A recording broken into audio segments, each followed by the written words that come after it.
Jar Jar Binks. You are listening to Behind the Lens. Yes, indeed. Thank you, Jar Jar. You are listening to Behind the Lens. Welcome back for yet another week. October has proved to be just an amazing, amazing month with guests, and we've got a couple more amazing ones here today. But for those of you first-time listeners, for those of you coming back, I'm Debbie Elias, film critic, creator, and host of Behind the Lens, where we go behind the lens and below the line with filmmakers, with actors, with writers, with composers, with screenwriters, costumers, editors, sound guys in television and film, as well as, you all know, our annual tribute to Stage LA and other theater productions. But every Monday, you can find me right here on Adrenaline Radio at 11 a.m. Pacific, 2 p.m. Eastern. And the rest of the time, you can now find our show, in case you miss us live and you're catching us on a repeat, behindthelensonline.net, along with all my movie reviews and interviews, iTunes, and now we just joined with Indie Popcorn. IndiePopcorn.fm now carries the podcast of our live show. So you can find Behind the Lens everywhere. And especially now in awards season, there's a lot of great stuff coming up. A lot of great interviews you're going to be hearing excerpts of. Today, though, we have joining me live in studio is a good friend of mine, somebody I adore, a filmmaker, a writer. He has a couple books that have been published. He's a newspaper publisher, too. Of course, he doesn't like to talk about that too much. And no, he's not the one that many of you are thinking of that could give Harvey Weinstein a run for his money. So, welcome, Charles West McNulty. Thank you very much for having me, Debbie. And you're sitting here. He's sitting here. When you see the video, you'll see he's getting all red. Yeah, I'm shy. But now, how'd you like that opening with Jar Jar Binks? That was great. That was a nice surprise. Did you have Jar Jar Binks in studio here? No, we had somebody who can do Jar Jar very well. That is courtesy of the one and only Stephen Alaric. Oh, I had no idea he had that talent. Has boundless talent, that guy. Yes. Our regular listeners know Steve was here again last week in studio. But yeah, that was one. He told the story on one show when he was here that he had to audition for something, and they wanted something unique that would make him stand out. Well, he could do Jar Jar's voice, so. That's so funny. So, yeah, so he did a recorded Jar Jar that we pop in, especially as we're doing a countdown to Star Wars now. Oh, yeah. And The Last Jedi seems appropriate to start bringing Jar Jar in every week. But, yeah, I mean, did you know that Steve actually was the first Simba on Broadway? I did know that, actually. Oh, that you knew? That I did know, yeah. Okay. Yeah, I think he might still get an occasional fan mail because of that all these years later. Oh, my God. It's so impressive. The guy, he can sing, he can dance, he's just polite. And if you've watched him in any of, he plays law enforcement and military so well. Yeah. I mean, he just did his episode of NCIS was just on 2 Sundays ago. I know he has an indie film coming up that he can't talk about yet. Mm-hmm. But when he can, I know he'll tell us. And he was on Fear the Walking Dead. I saw him play military in that. Yes. Did you see that? Yes, I did see that one. That was cool. So and then he gets so many national commercials too. Yeah. We're lucky he talks to us anymore. Yeah. But it's gonna. You're gonna get to that point. Oh, we'll see what happens. I work under a pen name a lot. I don't even. I know. He's Steve is got his own name to work under, but I get a little bit shy about things, so I have to do it under the guise. It's only taken me how long to get you to come on the show? Yeah, a while now. Yeah, and I was surprised when you said you wanted to. I very much want to, yeah. Thank you again for having me. This is really cool here with the microphones and all these gizmos. It's a real studio. Yeah, I was just saying before, it looks like a cockpit of an airplane back there. It's like it's pretty intimidating. With the boards and Pam's running around somewhere. Yeah. Pam is engineering today, as always, and of course, she's always here, prompt and on time, does sound checks. It's refreshing. Mm-hmm. It's refreshing. And Nick is not here. Station owner Nick is not here using me as a guinea pig this week. So the past couple weeks, he's been playing because he does his own radio show, Things Green, and he likes to do Facebook Live when he does it. Well, then he decided, well, let's improve the lighting, because now he wants to start doing more video himself in addition to his actual TV shows on KCAL and PBS and all of that of Things Green. So put in a lovely light strip in here, has another backup light. And the past couple weeks he was playing with the robo camera that rotates, and he can control it from his phone. Wow. I'm not ready. I'm suffering from future shock a little bit. I think every day, a little by little, it's just I can't quite keep up with everything. The Facebook Live, it's nuts. No, I can't.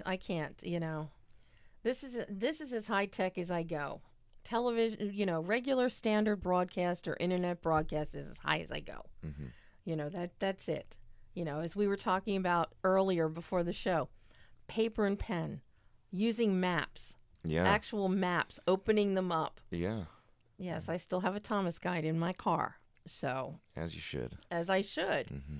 As everyone should. So when the satellites fall from the sky, you can still find your way around. Yep.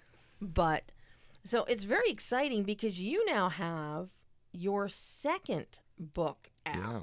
Your first one talked about on the show earlier when Renee Scotty-Dallow was on. Brilliant wedding consultant with the company Moxie Events. And oh my God, she fell in love with the book. Yeah, I'm really happy she liked it. You know, it's the type of thing where it's not everyone's cup of tea, but it seems like the people that like it really like it. But, you know, it's the kind of thing that she could recommend to her brides to be for bridal showers. And, you know, no, we are not going to show pictures from Mr. Gigglestick on camera. Yeah. But needless to say, it is an adult coloring book that is hilarious. Thank you. But you have taken that same brand of humor now that you have. And since Mr. Gigglestick, you started a paper, a quarterly newspaper in print that has a very unique brand of humor to it. And then you have your new book of limericks. Yeah, it's. I was trying to think of what Captain Richard Dickens. That's the pen name that I did the coloring book under. I was trying to think of a sequel to, like, what he would do next. This, you know, fictional character that I made, and I thought about making kind of the opposite of the coloring book. It's geared toward bachelorette parties, and I thought about making one for bachelor parties, but that's just a road that I didn't want to go down with the objectification of. I just did it. That's a road I didn't want to go down. So I thought, let's do something a little smarter, but still silly and still satirical. And I thought limericks. That's like a fun genre to explore. So I wrote a couple limericks and then wrote a couple more, and then I just had a bunch. I just had this routine where I'd wake up every day, and I would wake up and I would make myself a cup of coffee, and I'd go, I'm gonna write a limerick, one a day. So I did it for like 2 months, and I had a mess of limericks at that point. And then I put them in a little tiny book, and now that's Captain Richard Dickens' second book. Second book. Mm-hmm. You know, how do you cull through? Did you develop a theme with the limericks, or did you have to cull through to come up with a theme, or is it just a mishmash? Well, at first I looked up the rules of what a true limerick is, and there's a little bit of a gray area. It's an old form of poetry, but it's the roots of it are meant to be satirical, this bawdy kind of raunchy. Oh my gosh, what am I looking at? What did I just read? You know, they all have that kind of tone to them. And once I looked at the rhyme scheme and the rhythm of it all, from there, when I made the limericks, I basically would just think of a funny word and think of what would be a really funny word to rhyme with, like a kind of risque word or something like that, and then I'd think of a word that rhymed with it and kind of seamed it together that way. Mm-hmm. Or I'd think of just one line that was funny, you know.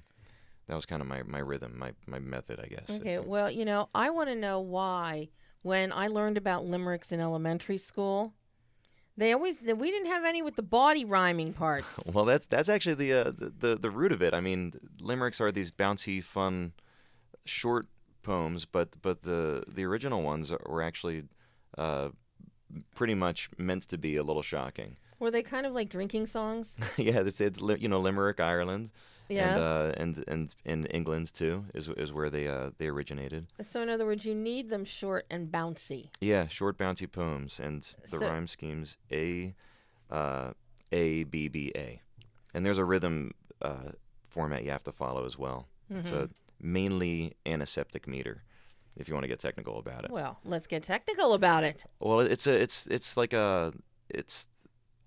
mainly antiseptic, but there's a gray area depending on how you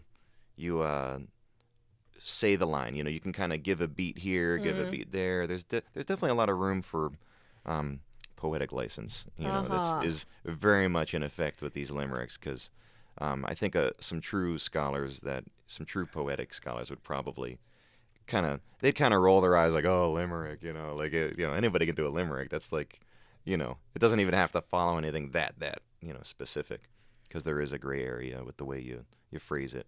But I think we're kind of losing a little bit of that in today's society, where it's like the storytelling used to be the word of mouth, the storytelling, and it's kind of like people don't have the patience for it or something to really just let the flavor soak in. Yeah, they've reduced their lives to 140 characters. That's it. Yeah, that's true. Yeah. And lucky ones get 280 on Twitter. Is that a thing now? They were doing a test or something, and they select people they were giving 280 just characters random people. to. I don't know how they decided. I didn't get 280. That's okay. I'm stuck to 140. That's all right. Brevity is the soul of wit, right? Well, sometimes. Of course, I don't write anything that's short. That's good. No, my reviews, my movie reviews are all about 2,000 words. And you just wrote one that was, 6,000 recently? My interview with McG for his new film, The Babysitter, which I can't recommend highly enough. It is hilarious. It's patented McG with his pulsating soundtrack, which he's known for, which everybody really fell into with the Charlie's Angels when he did that. And he's carried that through. But you've got the pulsating soundtrack. It's in a high-octane adrenaline rush with all of these escapades of a kid who has a crush on his babysitter, and the premise is, I wonder what she does at night. And then he finds out what she does at night. And then we get a little bit of John Hughes' Home Alone thrown in there. We get high action. And there's still this wonderful, beaver cleaver sweetness between our protagonist and his babysitter, that you kind of can't believe that this wonderful person who made him feel so important and not as geeky as he thought he was turns out to be who she is. Mm-hmm. But there's still possible redemption factors, but the use of color, everything is beautiful. And of course, Shane Hurlburt's cinematography is, as always, absolutely fabulous. But yeah, McGee's piece ended up being about 6,000 words. Yeah, I can't wait to see it. The movie is so much fun. This was a great weekend, actually, because in addition to The Babysitter, which is in theaters and also streaming on Netflix, is Happy Death Day from Blumhouse. Mm-hmm. And I talked to cinematographer Toby Oliver, who did that one the other day. Thursday, I talked to Toby. And Happy Death Day, think of Groundhog Day, but comedy and horror. Mm. And it's hilarious. Isn't that funny about horror? There's something in, I guess, the synopsis of your brain where something that's a little bit scary kind of is also funny. Like there's something that happens in your brain where it's like they're so closely related to each other in a very odd, atypical way. But there's something about horror where it's like you get scared and then you kind of laugh. It's just a funny thing where horror and comedy just blend. If you're good at blending them, it's so beautiful to see. Well, and what I love with these films, and another one to add to the mix, Better Watch Out. Perfect for Christmas or Halloween, from Chris Peckover. Again, you've got this light, younger tone to it, a John Hughes tone, but with a beautiful use of color, a different kind of cinematography and framing than what Shane and McG have done with theirs, and what Toby has done with Happy Death Day, because Toby with Happy Death Day, he has to keep, because you're living the same day over and over. You got to change it up each day, and the camera's got to get more frenetic. And as she's descending into a nightmare of, oh my God, again, I'm going to die again. Mm-hmm. She dies every day. Yeah, I saw the previews for that. It looked good. It is great, and but then you get Better Watch Out, and Chris also. What these three filmmakers have done with these quote unquote horror movies, they're comedy, they're horror, but we've seen comedy and horror before, but they never have that light tone in look and in emotional beat. This is a new thing within the genre that we're seeing, where the movies are light. So you have a visual lightness that undercuts the horror. So even any blood and gore, it's not like it's not like in Insidious. And I love that there is now that option available, and these films are being made, and they're being made so well, with really fun stories, and some great new talents popping up. Better watch out. There's a new kid on the block, Levi Miller. Put him on your radar. He plays opposite Ed Oxenblood, and Ed was in the Terrible, Horrible, No Good, Very Bad, Alexander's Terrible, Horrible, No Good, Very Bad Day. Then we've got Samara Weaving, who breaks out, who's opposite Judah Lewis. Judah Lewis we saw in Demolition with Jake Gyllenhaal. Samara is a really new face for most of us, and they're in The Babysitter. It's just new talents are coming up, fresh faces are coming up, and a fresh style. And I don't know how we got to that, but I'm happy we did. I'm stoked to see the movie now. You need to see all three of them. It's nice to go see. It's been hot yesterday and today, and I think I might have to go watch a matinee, to break the heat. Oh, that's right, because by the time we get out of here and you get home, you'll still have matinee prices because it'll be before 4 o'clock. Yeah. Oh. And I like going to that new, the one on Jefferson, the new Cinemark on Jefferson, because there's just not many people that go to the theater. It's like you have the whole place to yourself. Really? It's like, yeah. But what are the ticket prices like there? They're expensive, but it's not outrageous. I've paid more. Yeah, I think for a matinee you can get $12 or something. So in other words, all of those email Cinemark coupons I get, I should forward to you. Sure, yeah. They yes, all it's like free this, free that. Do I have to pretend like I'm you, or are they gonna believe me? No, they're just no. It's no. They're just blind. I cool. get them every week in the mail, in the email. That's awesome. Yeah, in the email. I don't believe I just said that, but I did. But no, back to your limerick book. Are there any limericks in there that you can actually say on the air? Yes, there absolutely are. Most definitely would not think. Most of them would be inappropriate in this particular setting. And Pam's sitting in the booth and she's laughing. I know where the line is. I swear. I don't have to worry. I promise I'm mildly classy. In the right setting. Would you like to hear one of the I more... would love to hear a limerick. Okay, this one's just about ruffling sheets. You can kind of read between the lines, I suppose. What is this? This is on page 32. It says, your bed looks a little too clean. I hope you know what I mean. It's tidy and neat. Let's ruffle that sheet and do things that shouldn't be seen. So that's just one of the more mild ones. Okay, my cats could have written that one. Yeah. I'm telling you, I get a little shy. I don't want to read. Okay, but what's the book called though? Oh, it's called The World Famous Little Book of Limericks. And there's for adults only on the front there. Now we're gonna hold this up to the camera, and Lydia, when she goes to edit, she will also have like JPEG images of this too, so cool. that she can put in insets in the video edit. I can email them to you if you like. That would be very nice, and it will make Lydia very happy that I have images. Yeah, you got it. To send her, and people can find it. Well, we can't even show the cover of Mr. Gigglestick. No, we can't. We can't show that. Yeah. But where can people buy these? Well, there's a couple different places. Amazon is probably the easiest for most people, but Etsy is nice. You can actually order it anywhere in the world on Etsy, which is cool. Bachelorette.com, me, you know. Yeah, it's out there. It's online. It's the limerick book right now anyway is nowhere near as popular as the coloring book, because the coloring book has a kind of like an actual function. Like people bring it to bachelorette parties.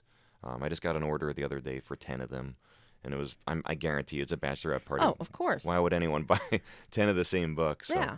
so that helps with those sales. The limerick book, we'll see how this does. I think I don't know how many people are writing limericks these days. But it's a fun stocking stuffer for Christmas. Yeah, it's little, it's fun, and I had a good time doing it.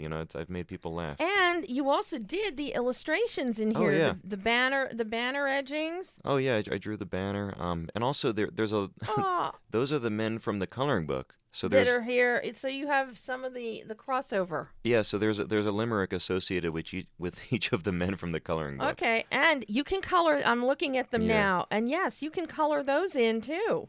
Yeah, you could. Yeah, if it would take a lot of detail, but you could if you wanted to. Well, colored pencils are the wave of adulthood now. Yeah, it's true. Yeah, isn't that funny? I when I had the idea for the coloring book, well, I had an idea.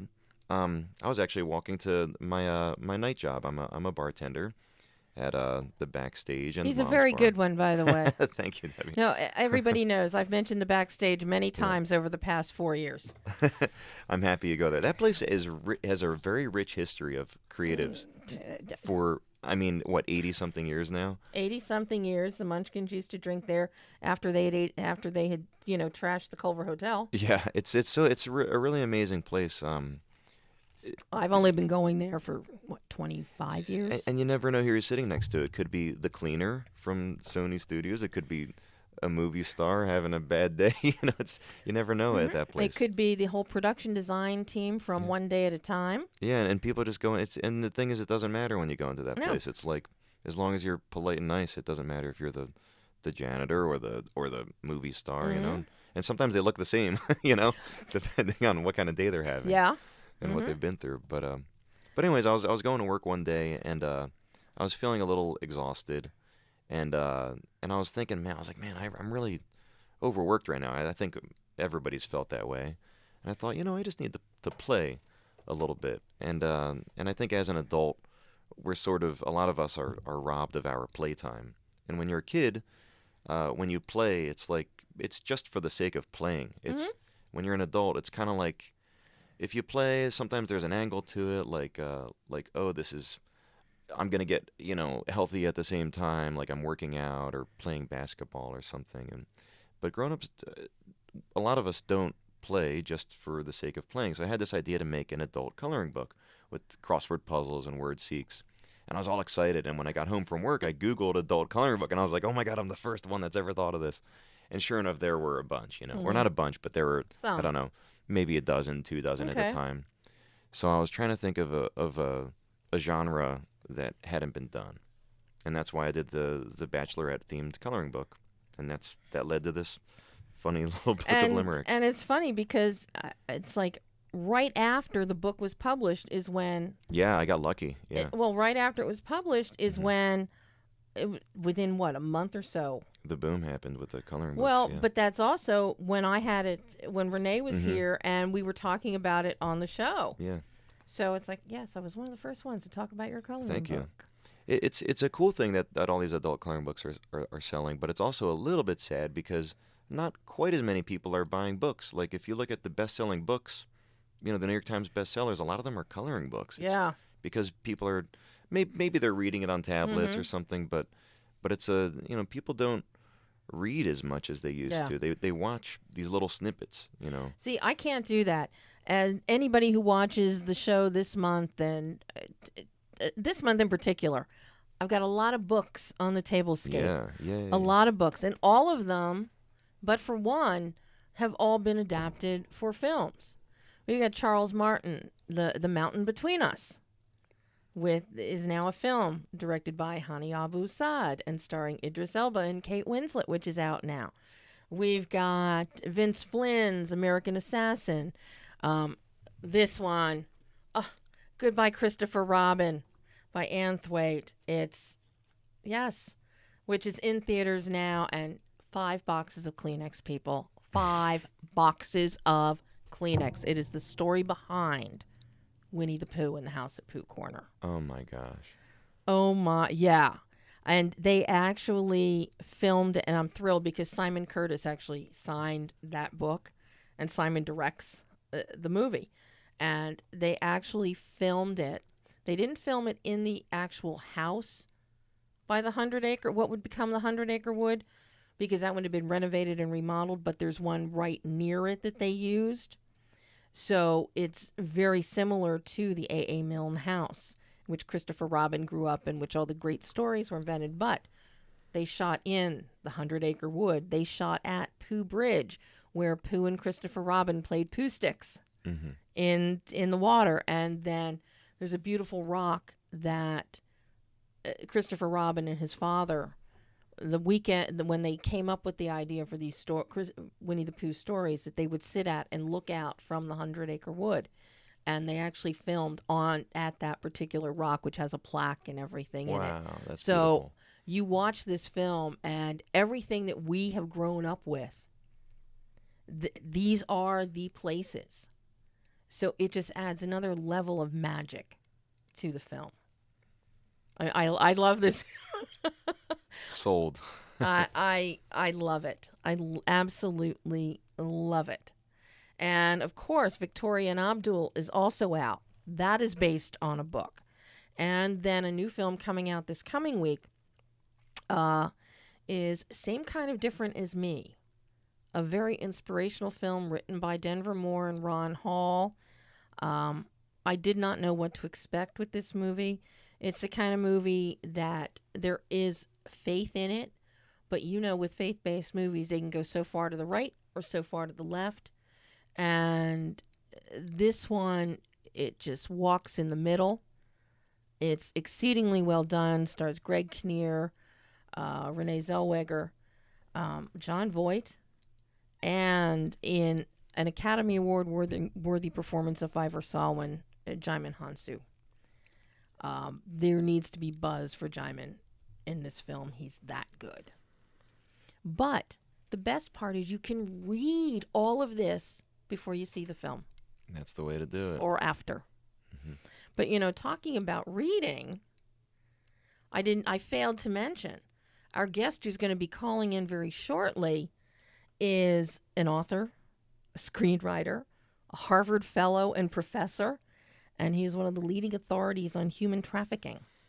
SIDDHARTH Kara is going to be joining us to talk about his film, Trafficked. It's based on his book, Sex Trafficking. He wrote the screenplay. Will Wallace directed the film. Talk about a powerhouse film. Talk about subject matter. Film stars Ashley Judd, Anne Archer, Patrick Duffy. Who else is in this thing? Kelly Washington, Jessica Obalam, Alba Banker, Sean Patrick Flannery, Courtney Gaines, Jason London. And with the beauty of this film, you think, like Ashley Judd, you would think she would take like a nicer role. We have a lot of role reversal going on with this film, as it takes a look at human trafficking, focusing on 3 girls, based on SIDDHARTH's book, which is a nonfiction book on trafficking. A young girl from Nigeria, a girl from India, and a girl from the United States. That's one of the eye-opening things. The film had its premiere at the United Nations, and was recognized by various councils there, because it is a global problem. Yeah, it's important to see movies like this. It's not just go and check out for a little while. Sometimes, go see a movie and it's eye-opening, it's informative, and you should see movies like this. It might not be comfortable all the time, but it's important. Well, and there again, you can also get the book and read more about the facts. But, we have SIDDHARTH is on the line. Are we ready to talk to SIDDHARTH, Charlie? Oh, yeah. Okay. I expect you to open your mouth. Don't be Steve. Okay. No. SIDDHARTH, welcome to Behind the Lens. Thank you so much. Good to be with you. I am so excited to have you joining us today. Not only is this an incredibly important issue around the world, but I have to say, this film, I was mesmerized. I was riveted watching Trafficked. I couldn't believe what I was seeing, because over the years I've watched some other films on trafficking, Trade with Kevin Kline, Priceless that the Smallbones did, Whistleblower, the television series Human Trafficking, and even, going back, almost 15 years to Spartan. But nothing has ever really tied trafficking together like this particular movie. And well, thank you for your very kind words. It means a great deal to me that you found the film moving, and I think what you touched on is so very important, that the primary thing I tried to accomplish with this film was to tell a global story, an authentic story, and one that would really move and hopefully motivate the audience to get involved with the issue. Well, I think you definitely, tackled that very handily, because you did something that all predecessor films have not done, is you open it up on a global scale to begin with, as we meet the girls, our three primary girls from America, Nigeria, and India. Before, we've seen, such as The Whistleblower, it was based on the Bosnian UN sex scandal. Well, it was focused in Bosnia. We weren't really getting a sense of the global aspect of it. With Trade, that was dealing with a Texas cop. His daughter, he thought, was a sex slave, and he's helping a young Mexican boy try and find his sister. But it never really opened up. Priceless, it was bringing girls across the border and across country. Here, you put this on a global scale to begin with, but you look at it beyond sex trafficking, and you bring into play here body organ trafficking, drug trafficking, gun trafficking. How much research, because I know this is based on your book, Siddharth, so I'm curious, your research process to arrive at your ultimate book, and then what made you turn it into a film? Well, I'm glad that you noted the international facet of this film, and that was one of the crucial elements that I wanted to achieve in writing it. It is a global issue.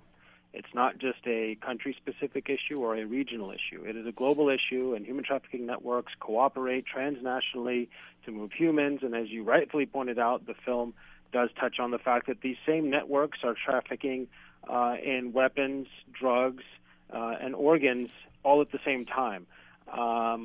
So that was a very crucial element, and no film had really done that previously in trying to tell the human trafficking story. The research for this film goes back many, many years. As you pointed out, it is inspired by my very first book that I wrote called Sex Trafficking Inside the Business of Modern Slavery. I spent over a decade traveling to dozens of countries around the world trying to understand as deeply as I could how human trafficking networks work, how they function, and also to gather the human side of this story, to document actual slaves and to hear their voices of what they've been through. And the film tries to do one other thing, which I think is very important and gets lost in the conversation about this issue, which is to give voice to those voiceless slaves that no one's listening to. Mm-hmm. Yeah, and I think you do that beautifully. When did you arrive at, how did this become a film? This is not the kind of book that I think a lot of filmmakers would be out there looking to option and turn into a film, although many should be. So what was that chain like for it to be turned into a film, and with Will Wallace directing?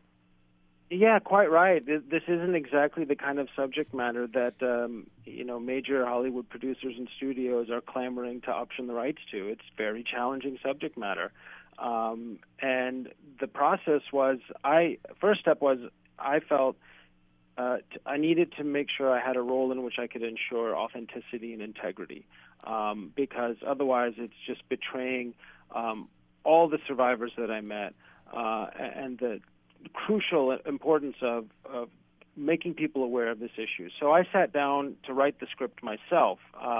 Based on my book, I used cases I had actually documented and sort of amalgamated some of them and tried to weave together a story that would be both engaging for an audience but also allow you to learn along the way as much as possible about the inner truth and inner working of this issue.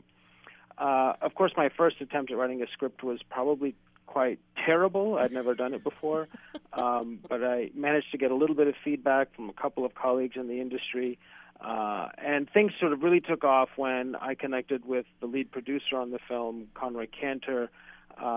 She had the ability to raise some financing and, of course, had produced films before. And things, as I'm told, happened fairly quickly by independent film standards. I think from finished script to the theater screens was roughly 3 years. Wow. I'm surprised. How challenging was it for the financing to come into play? Because again, while you may not have producers jumping with interest to take a book like this and turn it into a film, people who are ponying up the money probably even less so. Oh, absolutely. Because if you're in the business of financing film, you think about what's my audience size, how am I going to market this, and how will I get my money back from ticket sales and ancillary markets and that whole sequence of events. So the one thing that happened with this film, Debbie, is we benefited from the fact that people sort of came together understanding the importance of this film and the issue, and that a human trafficking film that told the global story authentically, drawn from true cases, really hadn't been done before. And the right kind of people were attracted to it to get involved, and that included the financiers, ultimately the cast, the crew. We have some fairly big-name actors in this film. You certainly do. Who were drawn because of the cause, not because we were able to write a very big paycheck, but they wanted to be a part of a film like this, whose goal is to raise awareness of one of the pressing human rights tragedies of our time. Well, and you mentioned the cast, and this is something I find very striking, is you've got Ashley Judd, Anne Archer, Patrick Duffy leading the cast. And what I found so striking is that Ashley and Patrick are both really cast against type in this film. And yes, quite right. You think of Ashley Judd as the very endearing, sweet character, and Patrick, of course, one associates him with Bobby Ewing. I mean, the upstanding, integrity-based character, and yet the two of them turn out to be quite devastatingly horrible people in this film. So they were cast against type, and I think that's something that was appealed to them, because to some extent you're not really expecting it out of them, and it's all the more jarring. And Patrick Duffy talks about this, and he really understood from the very beginning the malevolence in this world isn't sort of wearing, dark clothes with a surly mustache and a sign that says, "Look at me, I'm a bad guy." It's not like that. It's the very charming people, the people that you wouldn't necessarily suspect, who end up being traffickers or the purchasers of women and children who are forced into prostitution. And so Ashley and Patrick really captured that nuance and complexity of the truth of what evil in our world is. And they bring it, and also in the way you have crafted their characters of Diane and Christian, great moral ambiguity, because you also do see, even if it may be as a facade, you also do see seeds of goodness that they are doing on one hand, helping the economy, being, dealing in beef, providing food, being part of the social services system with, children that have nowhere to go. So you see that moral ambiguity just takes it even further. Well, and again, that's the truth of of most manifestations of good and evil in our world today. It's very rarely so textbook, black and white, cut and dry.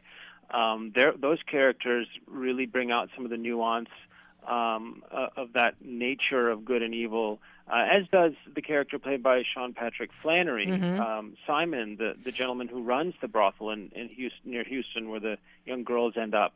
And I think he does a masterful job of that. I mean, at times he comes across as so charming and even doting and gentle, and then at other times so brutal and merciless.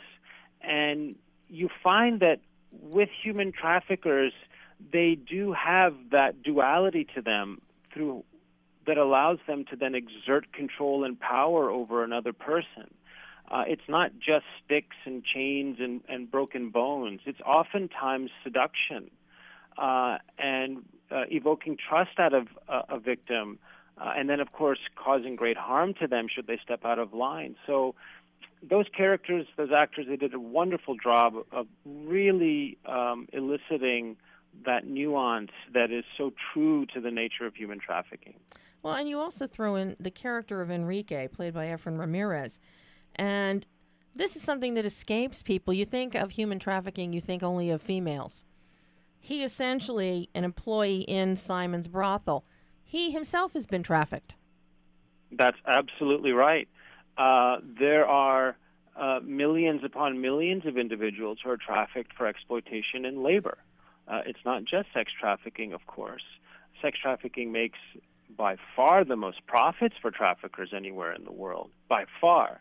But millions and millions of individuals are trafficked for exploitation and labor in any number of industries. It could be hospitality, could be construction, could be mining, manufacturing. I mean, the list goes on and on across the global economy, and Enrique is one of those individuals who has a very vulnerable background. He's an irregular migrant in this country. He doesn't have papers. His family is destitute. He's desperate to earn any sort of income he can to try to help them, accepts an offer that ends up being coerced labor essentially behind bars inside this brothel, serving drinks to the men who come and purchase these children. Mm-hmm.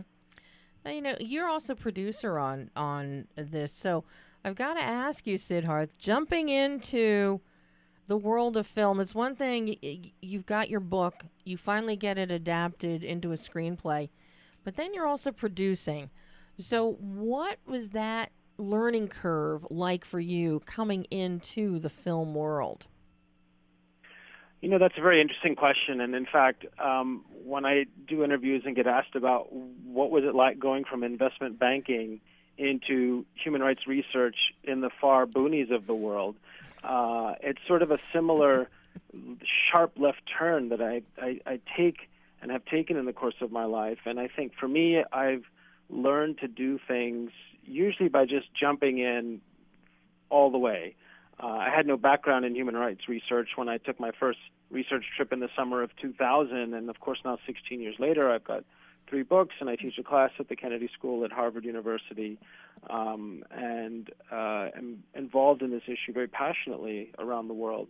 So it was another sort of sharp left turn to not just write the script but then endeavor to produce the film, and that was important to me, going back to the same issue of trying to ensure as much authenticity and integrity in the film, in the output, in what we ultimately produced. And I was very fortunate that the producers and director on the film shared that vision with me and wanted me to have that role. So I consider myself very fortunate that I was in the position to be involved with things like casting and location scouting, set decoration, and then, of course, being on set every day of the shoot to help however I could, maybe with actors, to really bring out that authentic journey into the descent of servitude so that it rings true to anyone who sees it, ultimately to being involved in the post-production process as well. So it was a bit of a film degree 101 for me.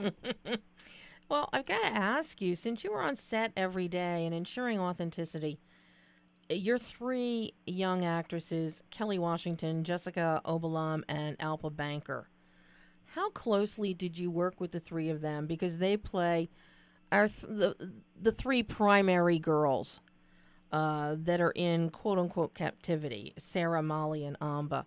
So I'm curious how you worked with them so that they could appreciate and embody the emotional aspect of this situation.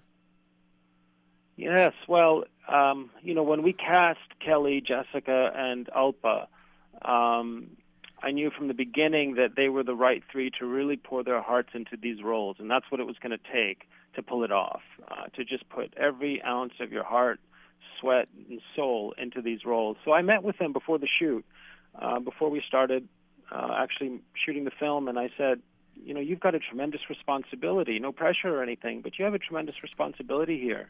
There are millions and millions of trafficked sex slaves in the world who you're speaking for, and who could benefit by virtue of your performance in this film if we get people engaged in being a part of eradicating human trafficking from the world.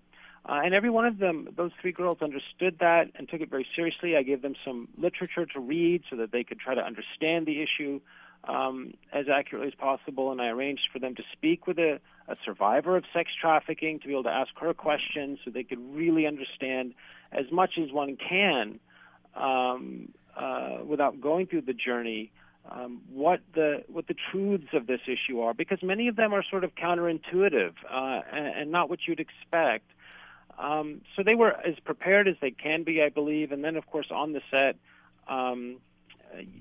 if it took several takes of one scene to get the right moment out of them and the right intensity, then of course that's what we did. And thankfully, each one of them really put their hearts into it, and I'm proud of them.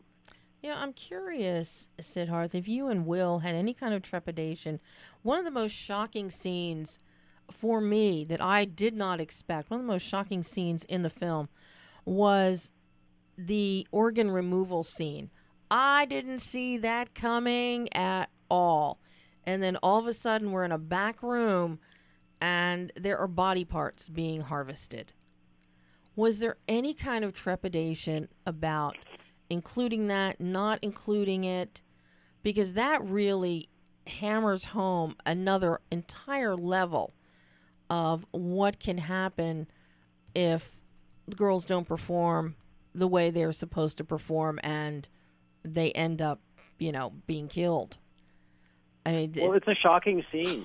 You're exactly right. And one of the things that has emerged from my research and that I write about in my books is slavery in the contemporary world, these human trafficking networks, they are motivated by one thing and one thing alone, and that is to find as many ways as possible to monetize the human body. That could mean exploiting them for sex, labor, or their body parts, or all three of those things. And I've documented many cases in which all three took place.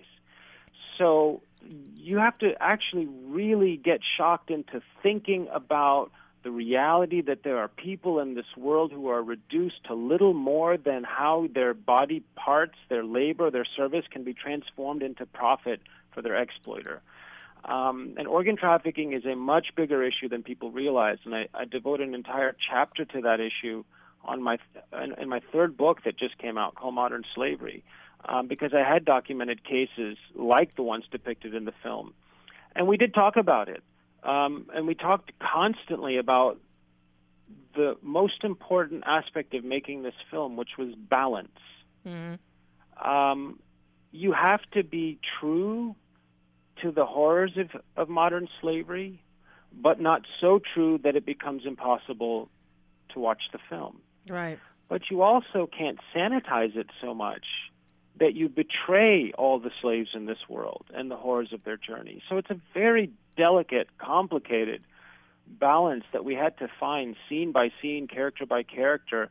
And yes, of course, there was debate many times on what that really means, balance on these matters. Mm-hmm. And it's up to audiences to determine if we found a good balance. But certainly, I wanted to be sure at the end of the day that this film nudges a little bit towards shaking people up, mm-hmm. shaking them out of their apathy about this issue and shaking them into realizing there's a real tragedy of horrors taking place in this world every day under our noses, and it's called slavery and human trafficking.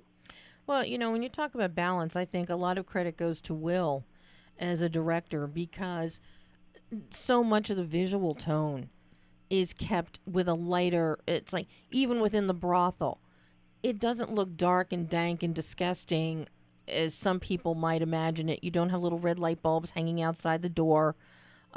It's a nice looking, respectable looking place. We have the lightness and the beauty of Mother Monica and her facility.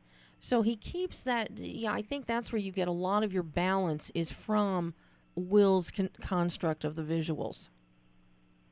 Yeah, that's a good point. The visuals was certainly a very important aspect. Lighting and set decoration was a very, very important aspects of balance. And one of the things I explained to the team was, because I've been inside these places, whether it's sex trafficking brothels in India or in the United States and everywhere in between, and so I was able to say, look, they aren't, as you described, these dark, dungeness, grimy, mold-infested places. Many times they're quite appealing, and they need to be quite appealing because consumers come there and they want an appealing experience.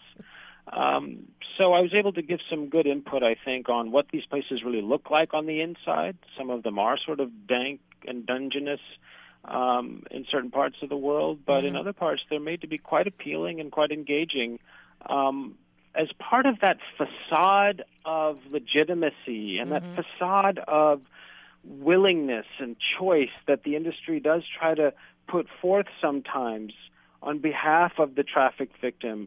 That, look, they're in this lovely place. They want to be here. So you don't have to worry about whether they're really choosing to be here or not. It's a very interesting aspect of the human trafficking world, the sex trafficking world in particular. Mm-hmm. It's funny. Here with me in studio today is Charlie McNulty. Charlie is also, he's a writer. He's got a small newspaper. He's also a filmmaker. So, and I'm looking at his face as he's listening to you, Siddharth, and he is just taking all of this in, because I don't think Charlie has ever embarked on anything as detailed and involved as this particular project. No, I don't think I have, Siddharth. It's refreshing, I gotta say, for somebody to take the plunge into this. It's got to be it must take a very brave person. I'm thankful you made something like this.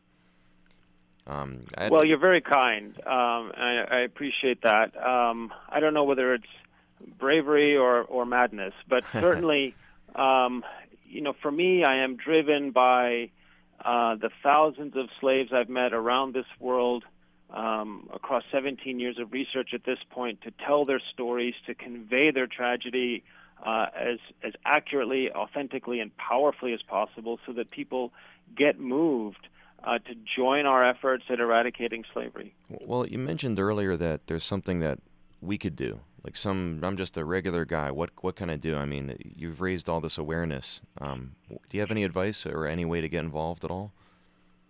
Yeah, so first and foremost, of course, it is to organize in your social networks, your community, your family, your friends, to ensure people get knowledgeable about this issue. See a film, read a book. That's spreading awareness. That's very important. There are numerous wonderful nonprofit organizations that are dealing and fighting with against human trafficking every day, and they do different things. Some try to empower survivors. Some do policy work to try to get better laws passed. Some operate shelters. They are all working on shoestring budgets and understaffed. And if there's a way to support them, to volunteer or to donate funds to these organizations, that's a very tangible and crucial way in which anyone can get involved in this issue. And then I think use these tools we have. When I give lectures, I often talk about the very first anti-slavery movement, which began in England in 1787. And they didn't have social media and the internet and all of these tools we have to gather and share information. They had to go by horseback from place to place to get narratives about slavery and persuade the British Parliament to outlaw slavery. And it took them years and years and years to do this. But we have these tools where we can share information and organize ourselves and organize movements so powerfully today. So I would encourage anyone to use these tools we have, make a short film, do a march against human trafficking in your community to raise resources, or demand that your elected officials do more. There are several laws pending in this country right now. We have good laws in place, but there are many more that have been passed by either the House or the Senate, or not both, and they're getting caught up in minutia, and we need to demand that our lawmakers do more. I'll say one last thing on that point. Right now, there's a Trafficking Reauthorization Act up for debate in Congress, and it actually calls for substantial amounts of funding to be set aside to help with transitional protections for children coming out of foster care in this country. And if you remember, that's one of the very important stories this film tells. Is when a young girl ages out of foster care in this country, she's often just suddenly on her own, and traffickers are swooping in and recruiting those young women. So there's a lot any individual can do. Yeah, Siddharth, it's an amazing film, amazing books. I know we're actually out of time today. I mean, I can't thank you enough for being on the show. I hope you will come back on the show. You have other books that I would love to talk to you about on air and spread the awareness on this subject matter. And I'm particularly interested in seeing your new book and reading the chapter on body organ trafficking. That's something that I remember over the past few decades when it started college campuses, and there were stories of people going to parties and they would wake up in a bathtub filled with ice and their kidney had been removed because they'd been drugged and drunk, and things happen. This goes to a whole new level, though, and I think it's something that people do need more awareness about. So I would love to have you back on the show to talk about it. I'd love that too, Debbie, anytime. Oh, Siddharth, thank you so much. Trafficked is in theaters now, so everybody can go see it. Is it playing on any of the digital or pay-per-view platforms? Do you know, Siddharth? It will be. It will be. We've just come out in limited release Right. in a handful of cities across the country, and I think that will run its course for a few more weeks, and then we will expect to be on most or all of the digital platforms probably later this year or early next year. Terrific. Well, when we go digital, I want you back on the show no matter what. Excellent. Oh, Siddharth, thank you so much. Thank you. Bye-bye. Bye. And, yeah, I'm looking at your face as you're listening. It's shocking. Yeah, it's heavy stuff. I do not shy away from heavy stuff here. That's good. That's good. I do not do it. You know, stories like this, these are real. These are not made-up stories. And the fact that he could take these factual scenarios and turn this into a narrative film that engrosses you, as opposed to it being a documentary, it speaks volumes as to his skill and that of Will Wallace as a director. But also, it's something that, as opposed to a documentary, you'll get people in the seats. Yeah, I think so. People will want to see it with the cast, the subject matter, and the fact that it isn't totally dank and dark and disgusting as you would expect a documentary to be. Yeah, he has like an element of glamour to it, huh? You know, you watch it and you see how residents in the area and how the consumer just takes it all in. You know, to them, it's just a brothel or the best little whorehouse in Texas, but they don't stop and think about where these girls came from. Yeah. Well, unfortunately, we are actually all out of time today. So tell everybody again where they can get the world-famous Little Book of Limericks and Mr. Gigglestick coloring book. That's right. That's just Amazon and Etsy. It's like you had two polar opposites today. That's just Here's something it. light and fun. Here's something very deep and heavy. That's just it. That's what I'm here for. So did you have fun today? Yeah, thank you very much for having me. Okay, so now you can go back and tell Steve that you were here too. Will do. And that's it for this week. Next week is going to be lots of fun. Next week, I have David Burkham calling in to talk about his documentary, haze about, you guessed it, the Greek hazing system in our college campuses. So, until next week, I'm Debbie Elias. This is Behind the Lens.